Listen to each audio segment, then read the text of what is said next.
우리가 성경을 보게 되면 또 이스라엘 나라의 그 문화를 보게 되면 그들이 글을 쓰거나 말을 할 때 먼저 가장 중요한 결론을 가장 앞 문장에 한 단락으로 기록하거나 말을 하고 그 뒤에 그 말을 풀어나가는 형식으로 글을 쓰거나 말을 합니다. 성경 66권이라는 긴 내용을 우리가 바라볼 때 처음에 우리에게 들려왔던 그 소리, 애굽에서 노예 생활하던 이스라엘 백성들을 광야로 이끌어내어 그 광야에서 모세와 그의 백성들에게 하신 첫 말씀, 내가 하늘과 땅을 창조했다. 태초에 하나님이 천지를 창조하셨다. 이 말은 그냥 일상적으로 내가 우주를 창조했다고 하는 창조적인 그 설을 선언하는 것이 아닙니다. 이것은 하나님이 자신을 통한 모든 예정과 계획, 또 예수 그리스도를 통한 십자가의 사역을 통해 이루어내고자 하는 그 모든 사건이 바로 이 한마디 말에 압축되어 있는 압축 파일이라고 생각을 해도 틀리지 않습니다. 태초에 하나님이 천지를 창조하셨다. 읽으면 읽을수록, 묵상하면 묵상할수록 새롭게 날마다 그림처럼 영화처럼 다가오는 것을 막을 길이 없습니다. 오늘도 그 중에 한 일부분을 여러분들과 함께 나누는 은혜를 갖게 되어 얼마나 감사한지 모르겠습니다. 마가복음 1장 10절과 11절 말씀 보면 성령이 비둘기같이 자기에게 내려오심을 보더니 하늘로부터 소리가 나기를 너는 내 사랑하는 아들이라 내가 너를 기뻐하노라 라는 소리를 예수님이 들으셨습니다. 이 소리는 당시에 수많은 무리들 중 예수님 외에는 아무도 듣지를 못했습니다. 수많은 사람들이 그의 세례를 지켜보는 가운데서 들려온 하늘의 소리, 생명의 소리를 그 수많은 사람들 가운데 예수 외에는 아무도 듣지를 못했습니다.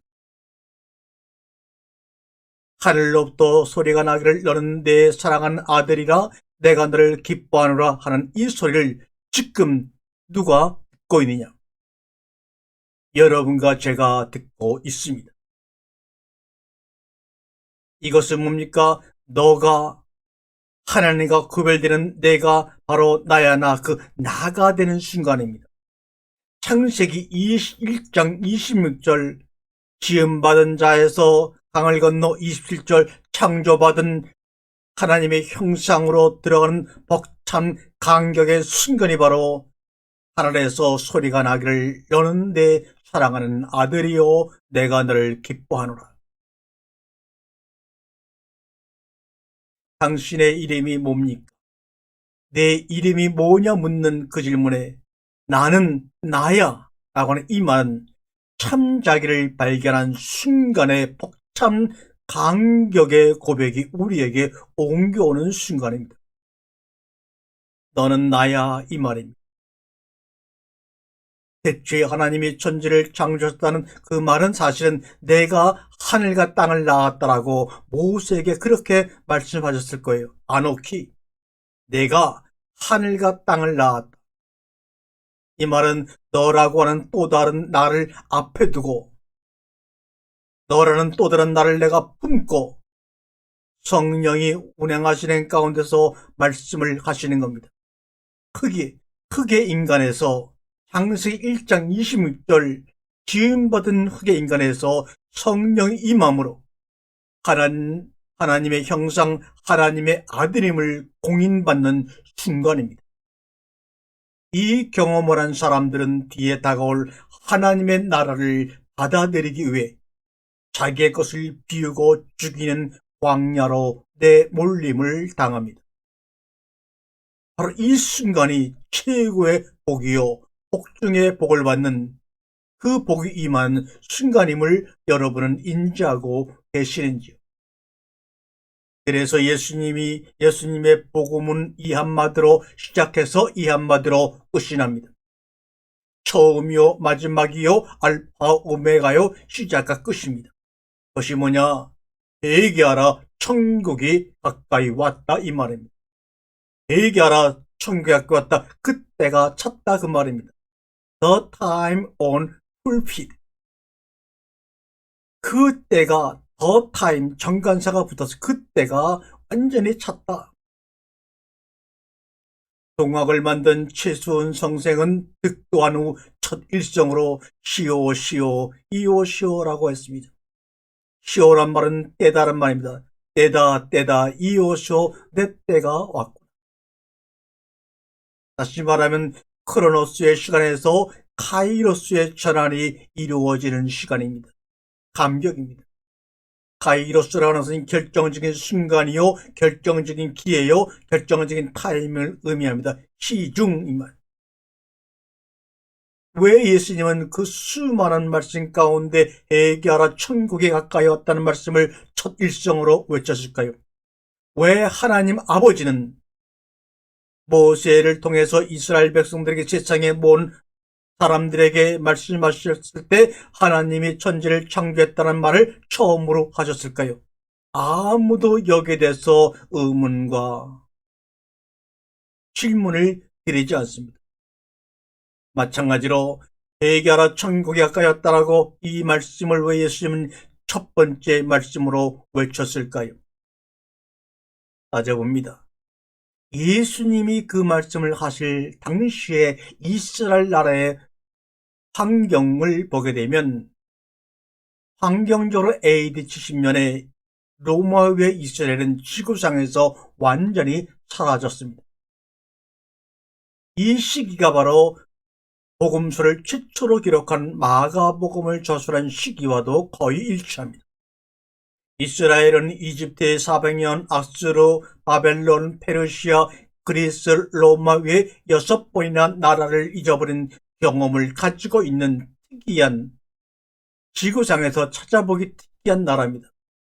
6번째 가서는 여러분이 알다시피 로마 위에 완전히 멸망당하고 성전이 완전히 파괴되어 돌 위에 돌 하나 남아있지 않았다고 기록하고 있습니다. 바로 이러한 경험과 트라우마 속에서 살아가고 있는 이스라엘 백성과 그들에게 가장 귀한 소망이 있다면 무엇일까요? 바로 나라를 회복하는 겁니다. 나라를 찾는 것입니다. 바로 나라를 찾고자 하는 목마름에 붙잡혀 있는 나라와 백성들에게 나라를 찾으라는 말처럼 간절하고 동감을 불러일으키는 말이 있을 수 있습니까?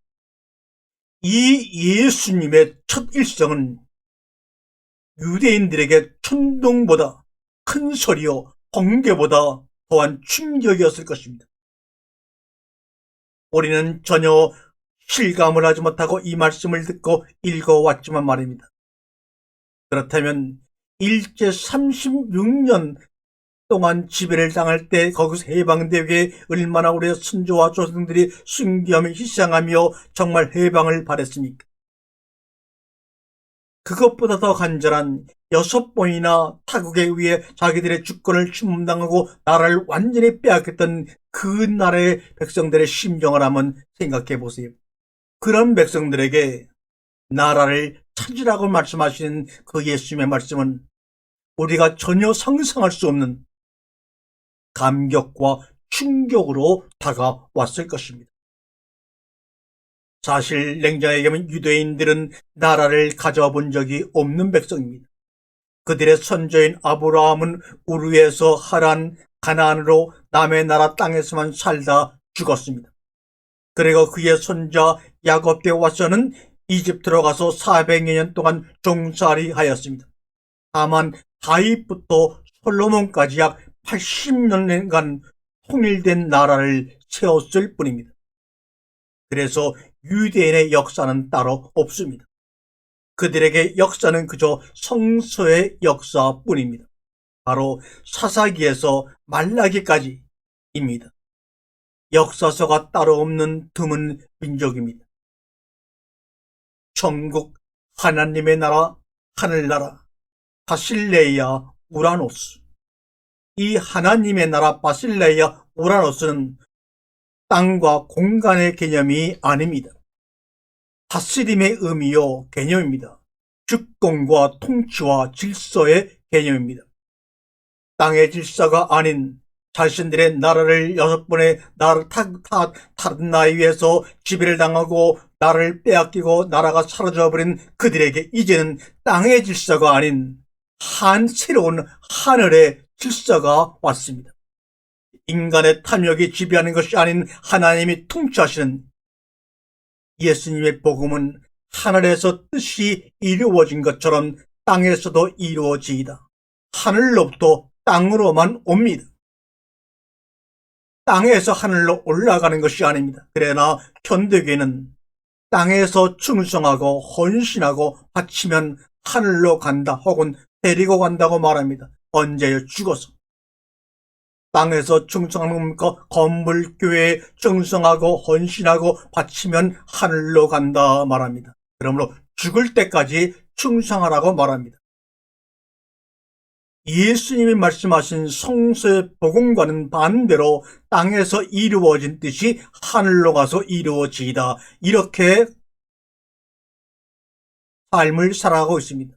날마다 하늘의 뜻이 땅에서 이루어진 것처럼 땅에서 이루어지더라고 주기도문을 기도하면서도 그들의 삶과 그들의 종교적인 삶을 보게 되면 땅에서 이루어진 뜻이 하늘로 가서 이루어지더라고 반대적인 삶을 살아가고 있습니다.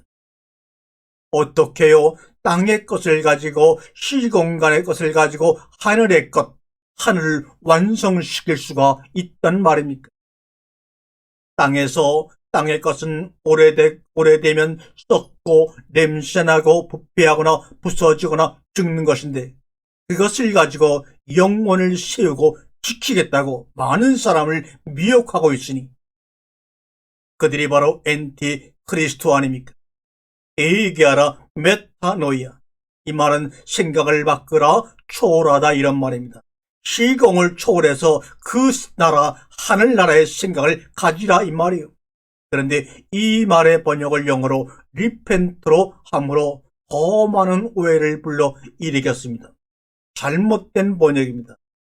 리펜트, 회개하라, 속죄라고 번역한 이유는 인간이 죄인임을, 원죄를 가지고 있는 죄인임을 전제로 한 번역입니다.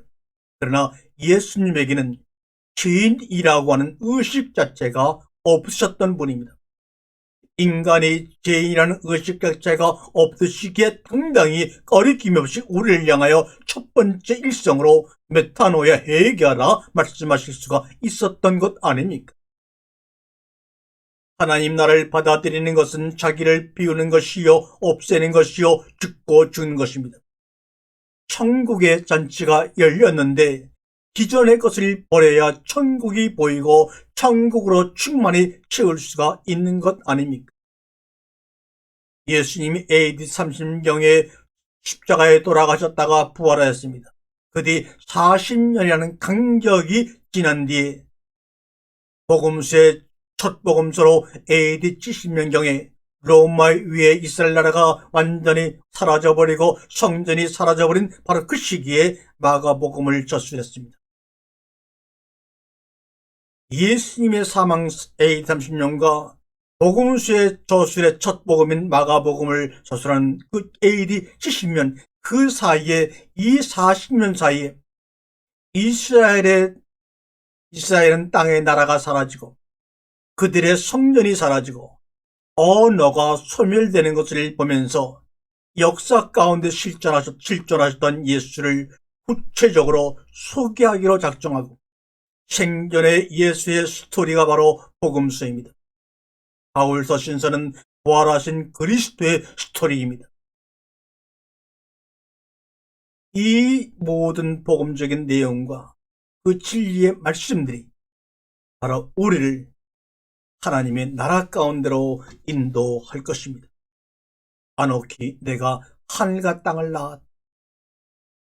이 말은 너라는 또 다른 나를 두고 말씀하시는 하나님의 은혜입니다. 이러한 은혜가 여러분의 삶과 생애 가운데 함께 하시기를 주님의 이름으로 축원드립니다.